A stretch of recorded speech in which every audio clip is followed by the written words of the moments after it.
Hi friends, welcome to my channel cute bubbly cooking blogs. ఈరోజు ఈ వీడియోలో సున్నుండలు చేస్తున్నానండి.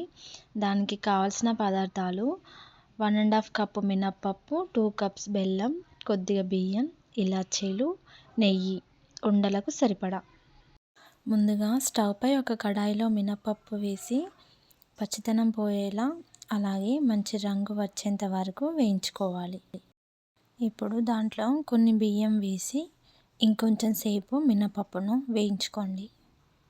తర్వాత వేయించిన మినప్పప్పును మిక్స్ జార్లోకి వేసుకొని అలాగే ఆ పప్పులో 2 ఇలాచీలను వేసి గ్రైండ్ చేసుకోండి మెత్తగా, వీడియోలో చూపించిన విధంగా.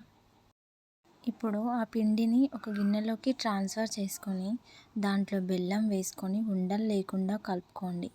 నేను ఇక్కడ మిక్సీలో వేసుకొని గ్రైండ్ చేసుకున్నాను, అందుకే పిండి బెల్లం ఈక్వల్గా కలిసిపోయాయి. ఇప్పుడు ఈ పిండిలో కొద్దిగా నెయ్యిని వేస్తూ కలపండి. తర్వాత పిండిని చేతిలోకి తీసుకొని వీడియోలో చూపించిన విధంగా మీకు కావలసిన సైజులో ఉండలు చేసుకోండి. ఎంతో సింపుల్గా చేసుకొని మినప సున్నుండలు రెడీ. మీరు కూడా తప్పకుండా ట్రై చేయండి.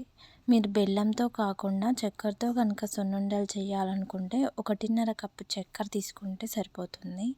లేదా బెల్లంతో చేయాలనుకుంటే 2 కప్పుల బెల్లం తీసుకోండి, ఎందుకంటే బెల్లంలో స్వీట్నెస్ తక్కువగా ఉంటుంది.